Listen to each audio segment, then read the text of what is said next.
नाज़रीन, निगरान वरी वज़ीर जस्टिस रिटायर्ड मक़बूल बाक़िर लाड़काने जे तालीमी बोर्ड जी चार्ज कमिश्नर हवाले करे छॾी आहे। निगरान वरी वज़ीर जस्टिस रिटायर्ड मक़बूल बाक़िर जो चवणु आहे त मुहतसिब सिंध जे फ़ैसिले मूजिबि लाड़काने बोर्ड जे चेयरमैन खे बरतरफ़ कयो हो। अवां खे अहम ख़बर नाज़रीन ॾींदा हलूं। निगरान वरी वज़ीर जस्टिस रिटायर्ड मक़बूल बाक़िर लाड़काने जे तालीमी बोर्ड जी चार्ज कमिश्नर हवाले करे छॾी आहे। निगरान वरी वज़ीर जस्टिस रिटायर्ड मक़बूल बाक़िर जो चवणु आहे त मुहतसिब सिंध जे फ़ैसिले मूजिबि लाड़काने बोर्ड जे चेयरमैन खे बरतरफ़ कयो हो।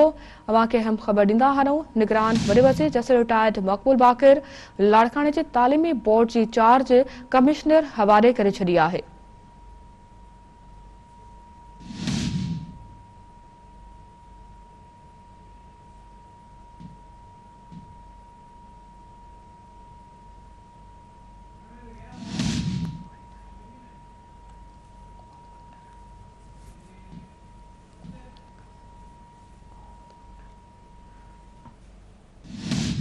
निगरान वरी वज़ीर जस्टिस रिटायर्ड मक़बूल बाक़िर लाड़काने जे तालीमी बोर्ड जी चार्ज कमिश्नर हवाले करे छॾी आहे। निगरान वरी वज़ीर जस्टिस रिटायर्ड मक़बूल बाक़िर जो चवणु आहे त मुहतसिब सिंध जे फ़ैसिले मूजिबि लाड़काने बोर्ड जे चेयरमैन खे बरतरफ़ कयो हो।